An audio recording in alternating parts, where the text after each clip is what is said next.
Thank you. तो अब कुंती महारानी की जो प्रार्थनाएं हैं वो हमने पूरी की। और इससे ये पता चलता है कि जो माता जी थे वैदिक सभ्यता में, वो ऐसे नहीं थे कि अनपढ़ गंवार और केवल सिलाई कढ़ाई बुनाई ही उनको आती है, और ऐसे वाले नहीं। कुंती महारानी को देख कई बार लोग ये सोचते हैं कि इनको वहाँ पुराने समय में लेडीज को पढ़ाया वढ़ाया नहीं जाता था। देख रहे किस लेवल प्रार्थना कुंती महारानी कर रही है। तो ये तो कहीं पर भी ये नहीं है कि माता जी इसको पढ़ाया ही नहीं जाता।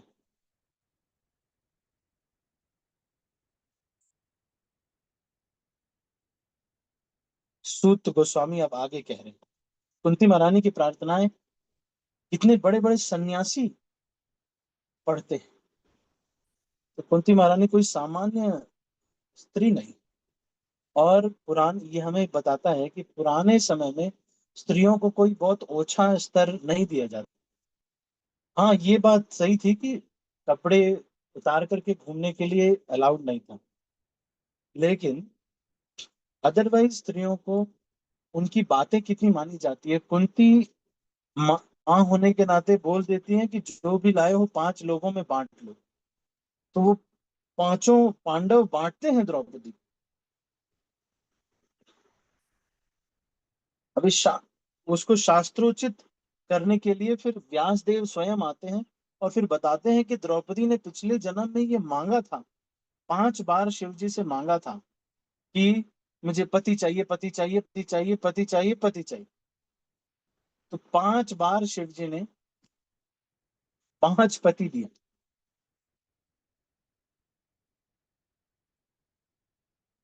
तो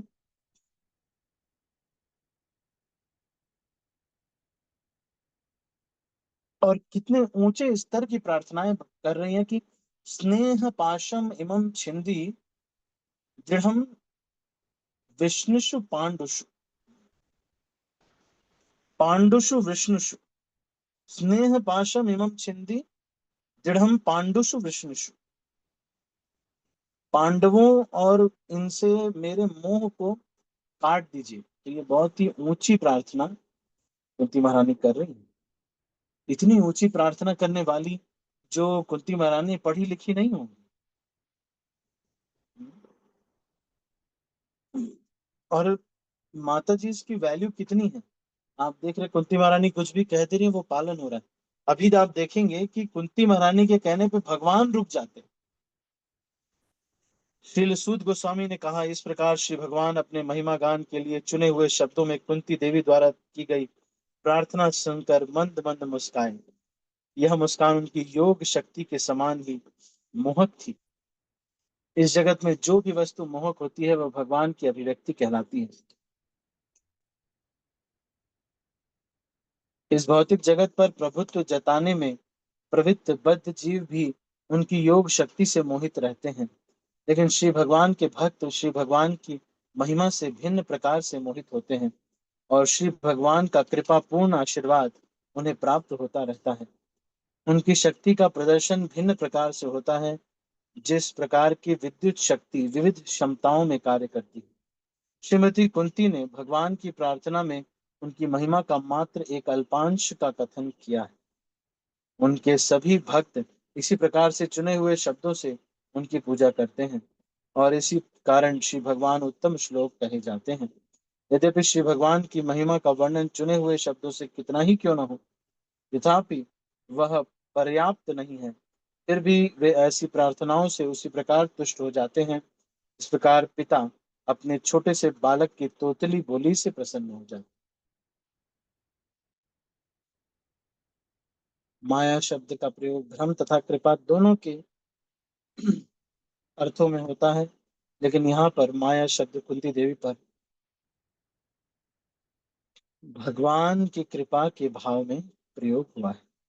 इस प्रकार श्रीमती कुंती देवी की प्रार्थनाएं स्वीकार करने के पश्चात भगवान ने हस्तिनापुर के राजमहल में प्रवेश करके अन्य स्त्रियों को अपने प्रस्थान की सूचना दी, लेकिन उन्हें प्रस्थान करते देख राजा युधिष्ठिर ने उन्हें रोक लिया और अत्यंत प्रेम पूर्वक उनसे याचना की।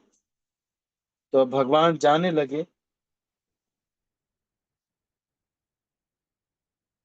तो कोई रोक नहीं सकता। लेकिन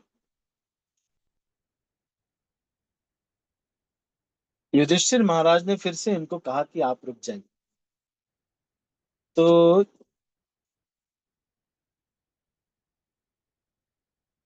फिर श्री भगवान रुक गए। इस प्रकार सर्वशक्तिमान भगवान केवल प्रेममयी सेवा से जीते जाते हैं। तो ये यहाँ पर ये कह रहे हैं ना, तो अब हमको ये देखना होता है, कहीं ऐसा तो नहीं कि दुनिया के हार जीत में हम अपने भगवान के लिए एक प्रेममयी ऑफरिंग हम नहीं कर पा रहे। कहीं ऐसा तो नहीं कि ये दुनिया की रेस में लग के, या फिर कुछ लोगों को देख करके कहीं कुछ करके हम अपनी जो सेवा कर रहे हैं, it is just a loving offering for the Lord. कहीं ऐसा तो नहीं कि हम अ, कोई कार्य कर रहे हैं लेकिन उसमें ये नहीं सोच रहे हैं कि भगवान की प्रसन्नता के लिए करें, वो सोच रहे हैं हम अपनी प्रसन्नता के लिए करें। तो यहाँ पर प्रेममयी सेवा से जीते जाते, तो भगवान को जीतना ये है जीवन का लक्ष्य। ये दुनिया में जीतना जीवन का लक्ष्य नहीं। दुनिया में जीत जाएंगे, कुछ दिन बाद जब हार जाएंगे तो लोग कहेंगे ऐसे। मतलब ये दुनिया में लोग ऐसे ही हैं। आज आप जीत रहे हैं ना, तो कहेंगे बहुत अच्छा बहुत अच्छा, हार जाएंगे तो कहेंगे छी छी छी छी। तो ये दुनिया के लोगों की वजह से इतना प्रभावित नहीं होना चाहिए। वे अपने समस्त व्यवहारों में पूर्ण रूप से स्वतंत्र हैं, लेकिन अपने शुद्ध भक्तों के स्निग्ध प्रेम का ऋण से वे स्वेच्छा से स्वीकार करते हैं। अत्यधिक शोक में डूबे हुए राजा युधिष्ठिर व्यासदेव आदि मुनियों तथा अद्भुत कर्म करने वाले साक्षात कृष्ण के उपदेशों से तथा समस्त ऐतिहासिक साक्ष्य से सांत्वना नहीं पा सके। अब भगवान तो रुक गए, लेकिन युधिष्ठिर को ये दुख हो रहा था कि मेरी वजह से कितना बड़ा ये युद्ध हुआ। अपने लिए कुरुक्षेत्र के युद्ध में मनुष्यों के सामूहिक रक्तपात से पुण्यात्मा राजा युधिष्ठिर अत्यंत खिन्न थे। उस समय दुर्योधन सिंहासन पर आरूढ़ था और वह ठीक से शासन चला रहा था। एक प्रकार कहा जाए तो युद्ध करने की कोई आवश्यकता नहीं थी, लेकिन न्याय के सिद्धांत की दृष्टि से युधिष्ठिर का सिंहासन संभालना था। संपूर्ण राजनीति का केंद्र बिंदु यही था, और संपूर्ण विश्व के राजा तथा निवासी इन दो प्रतिद्वंदी भाइयों की लड़ाई में शामिल हो गए। भगवान श्री कृष्ण भी राजा युधिष्ठिर की ओर थे। भगवान महाभारत के आदि पर्व 20 में कहा गया है कि कुरुक्षेत्र के 18 दिनों के युद्ध में 64 करोड़ लोग मारे गए और कई लाख लापता हो गए।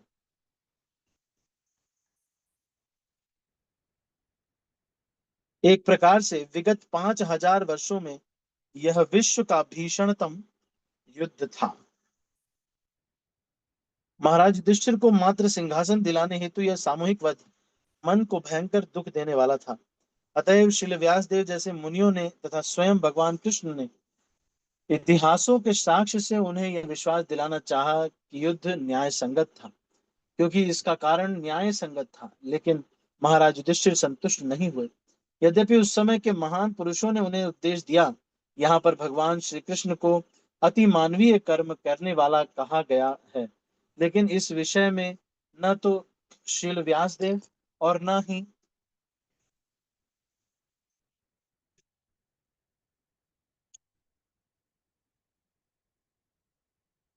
भगवान श्री कृष्ण राजा युधिष्ठिर को सांत्वना दे पाए। तो क्या इसका अर्थ यह हुआ कि वे अति मानवीय कर्ता सिद्ध हो नहीं हो पाए? नहीं, ऐसा बिल्कुल नहीं।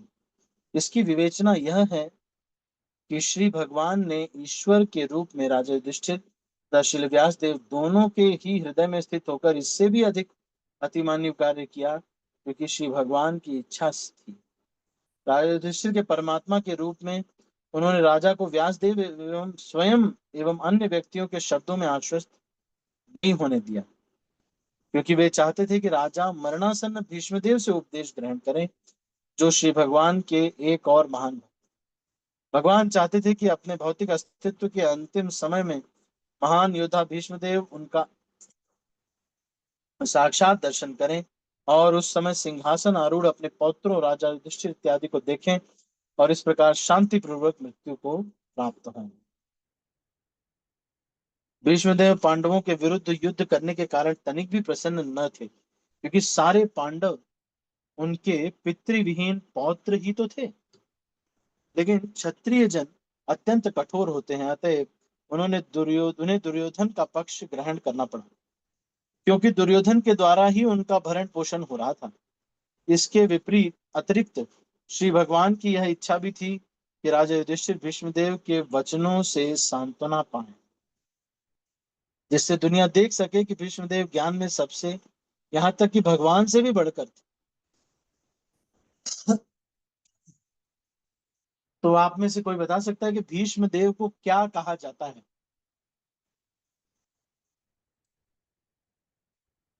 भीष्म देव को क्या कहा जाता है?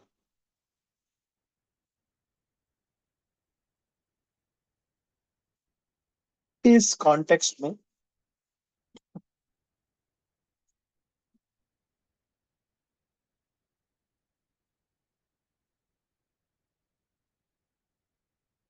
क्या है कॉन्टेक्स्ट? इसके अतिरिक्त भगवान की यह इच्छा भी थी कि राजा युधिष्ठिर भीष्मदेव के वचनों से सांत्वना पाए, जिससे दुनिया देख सके कि भीष्मदेव ज्ञान में सबसे, यहाँ तक कि श्री भगवान से भी बढ़कर थे।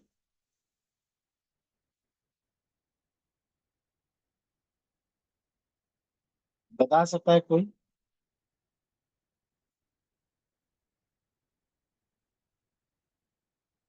भीष्मदेव को क्या कहा जाता है इस कॉन्टेक्स्ट में कि उन्होंने ज्ञान दिया और उससे सांत्वना, उससे युधिष्ठिर महाराज को सांत्वना मिली।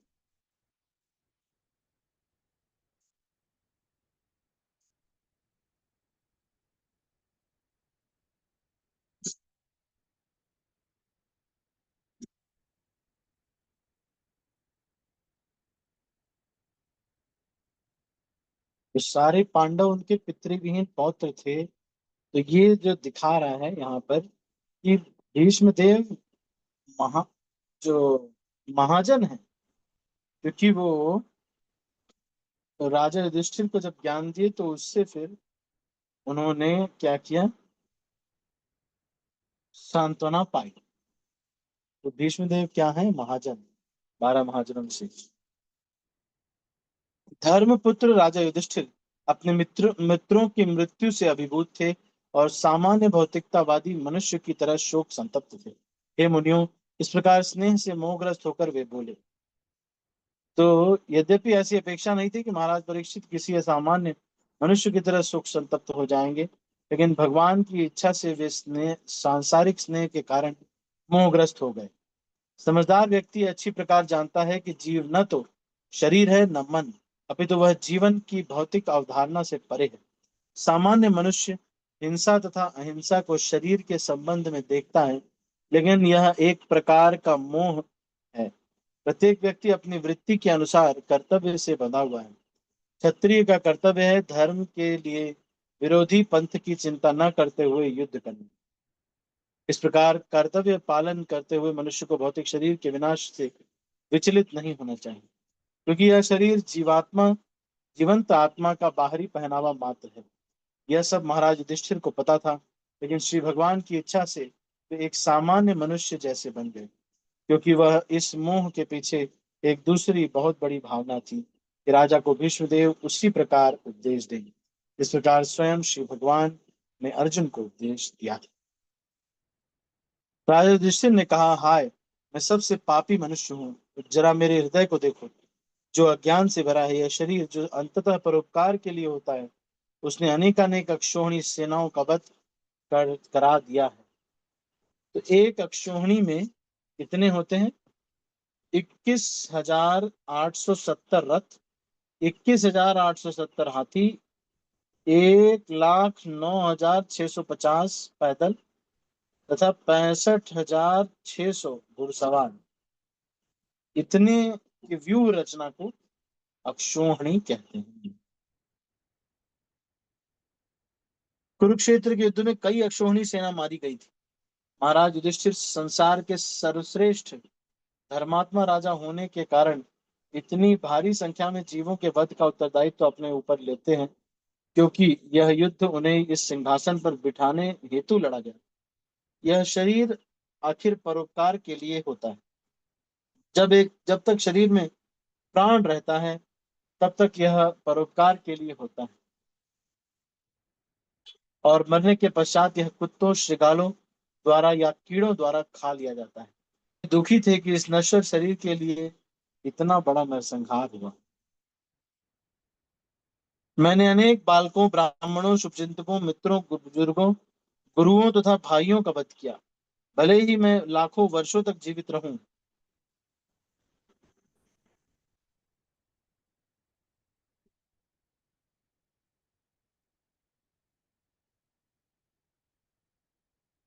हम्म।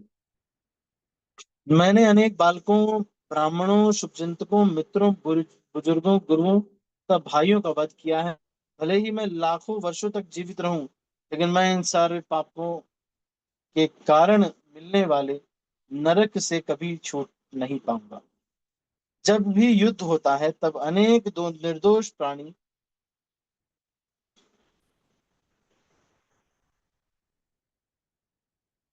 जिनको कि सर्वाधिक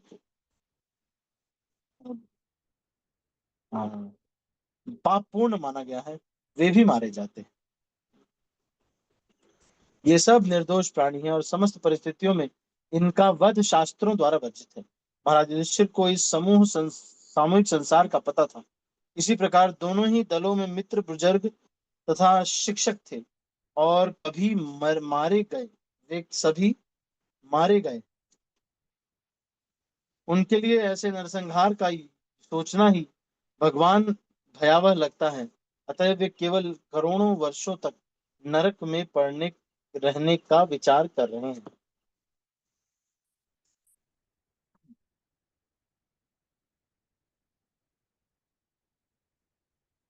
जो राजा अपनी प्रजा के पालन में लगा रहकर धर्म के लिए वध करता है, उसे कोई पाप नहीं लगता, लेकिन यह आदेश मेरे ऊपर लागू नहीं है।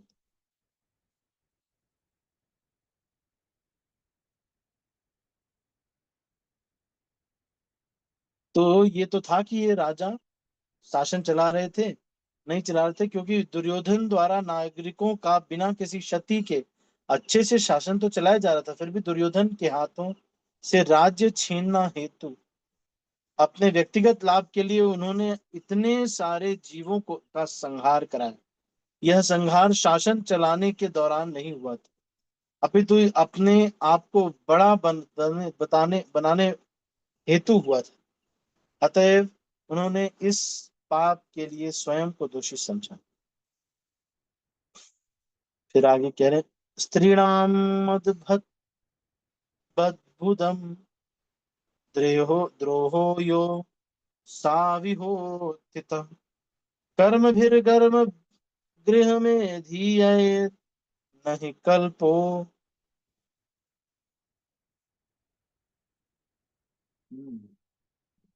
नहीं कल्पो व्यपोहितुम। ठीक है। तो यहाँ पे क्या कह रहे हैं, मैंने स्त्रियों के अनेक बंधुओं का वध किया है, और इस प्रकार मैंने इस सीमा का शत्रुता मोल ली है, और भौतिक कल्याण कार्य द्वारा इसे मिटा पाना संभव नहीं है।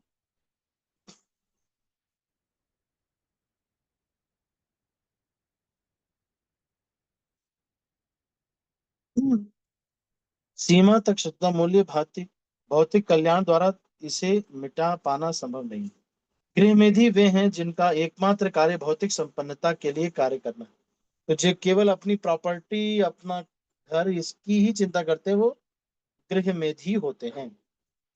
कभी कभी पाप कर्मों के कारण ऐसी भौतिक संपन्नता में बाधा पहुंचती है, क्योंकि भौतिक कर्तव्यों को पूरा करते समय अनजाने में भी भौतिकतावादी से कहीं न कहीं पाप हो ही जाता है।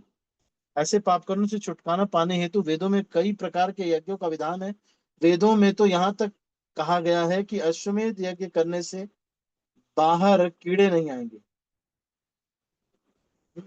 ओह सॉरी सॉरी, क्षमा कीजिएगा। ऐसे पाप कर्म गृहमेधी वे हैं जिनका एकमात्र कार्य है भौतिक संपन्नता के लिए कल्याण करना।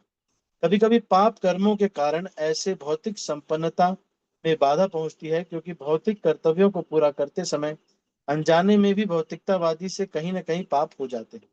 ऐसे पाप कर्मों से छुटकारा पाने हेतु वेदों में कई प्रकार के यज्ञों का विधान है। वेदों में तो यहाँ तक कहा गया है कि अश्वमेध यज्ञ करने से ब्रह्म हत्या तक से छुटकारा मिल सकता है। युधिष्ठिर महाराज ने यह अश्वमेध यज्ञ किया था, लेकिन वे सोचते हैं कि इन यज्ञों के करने से भी ऐसे भयंकर पापों से छुटकारा पाना संभव नहीं है। युद्ध में पति, भाई, पिता, पुत्र सभी लड़ने जाते हैं, और जब वे मारे जाते हैं तो फिर से नई शत्रुता उत्पन्न होती है। इस प्रकार क्रिया प्रतिक्रिया का चक्र चलता रहता है, इसका शमन हजारों अश्वमेध यज्ञों से भी नहीं किया जा सकता। कर्म का विधान ही ऐसा है। यह एक क्रिया और फिर उसके साथ ही साथ प्रतिक्रिया भी उत्पन्न करता है। इस प्रकार भौतिक कार्यकलापों की श्रृंखला बढ़ती जाती है और कर्ता को भव बंधन में जकड़ती जाती है। श्रीमद् भगवद गीता में इसका निवारण सुझाया गया है। कर्म के मार्ग में किसी क्रिया पत्रिका को रोकने का एकमात्र उपाय यह है कि प्रत्येक कर्म परमेश्वर के लिए किया जाए। वास्तव में कुरुक्षेत्र का युद्ध परम भगवान श्री कृष्ण की इच्छा से के कारण लड़ा गया था, जैसा कि उस उन्होंने उनके कथन से स्पष्ट है। इन्हीं की इच्छा के अनुसार हस्तिनापुर के सिंहासन पर बैठे थे। अतः पांडवों को किसी प्रकार का पाप छू भी नहीं पाया, क्योंकि वे श्री भगवान के आदेश वाहक थे। अन्य लोग जो निजी स्वार्थ के लिए युद्ध छेड़ते हैं, उन पर ही सारा दोष आता है। तो यहाँ हमने अभी इसको रोकेंगे। 41 से 52 से 52 से, अच्छा एक मिनट, ओहो ये तो एक श्लोक और है, मैं इसको क्लोज कर देता हूँ। जिस प्रकार गंदे पानी की कीचड़ में डालकर छाना नहीं जा सकता, अथवा जैसे मदिरा में से मलिन हुए पात्र को मदिरा से स्वच्छ नहीं किया जा सकता, उसी प्रकार नरसंहार का प्रायश्चित पशुओं की बलि देकर नहीं किया जा सकता। अश्वमेध यज्ञ या गोमेध यज्ञ, जिसमें घोड़े या सांड की बलि दी जाती है, वास्तव में पशुओं के वध करने हेतु नहीं थे। भगवान चैतन्य महाप्रभु ने बतलाया है कि यज्ञ की वेदी पर बलि किए गए ऐसे पशुओं को पुनः जीवन दान दिया जाता है। यह वेदों के मंत्रों की क्षमता के सिद्ध करने हेतु किया जा सकता है। निश्चित ही वेदों के मंत्रों का सही ढंग से पाठ करने पर यज्ञकर्ता पापों से मुक्त हो जाता है, लेकिन ऐसे यज्ञ यदि अनुपयुक्त विधि से अक्षम व्यक्तियों द्वारा किए जाते हैं तो वे पशु बलि के दोषी बनते हैं। कलह तथा दिखावे के इस युग में ठीक से यज्ञ संपन्न करवाना संभव नहीं है, क्योंकि ऐसा यज्ञ संपन्नता कराने वाले दक्ष ब्राह्मणों का अभाव है। अतएव महाराज युधिष्ठिर कलयुग में यज्ञ संपन्न करने का संकेत देते हैं। कलयुग के लिए महामंत्र संस्तुत यज्ञ हरिनाम यज्ञ है,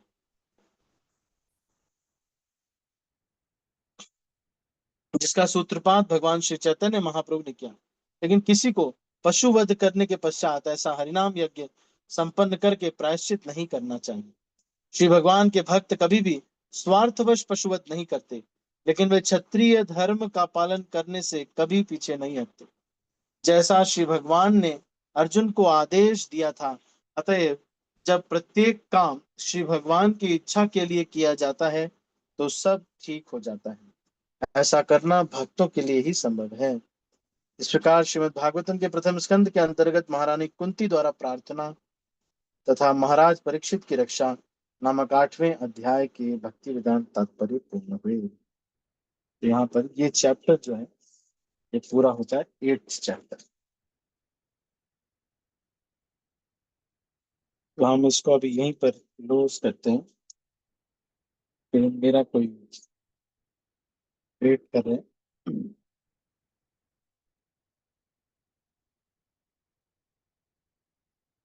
तो इसमें जो होमवर्क है उनको आप याद करने का प्रयास कीजिएगा, और फिर हम इस अध्याय का में भी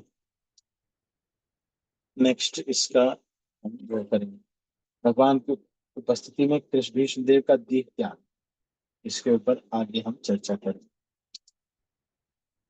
ठीक है, किसी को कुछ पूछना तो नहीं है? एनी क्वेश्चंस और कमेंट्स?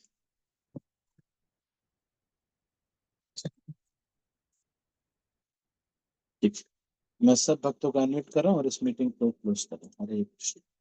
श्रील प्रभुपाद की जय, गौर भक्तवृंद की जय, निताई गौर प्रेमानंदे, हरि हरि बोल। हरे हरे कृष्ण। हरे हरे कृष्ण कृष्ण प्रभु जी, प्रभु जी, धन्यवाद। दंडवत प्रणाम। कृष्ण प्रभु भरत प्रणाम। राम प्रिय। हरे कृष्ण प्रभु जी, दंडवत प्रणाम। धन्यवाद भरत राम, भरत राम।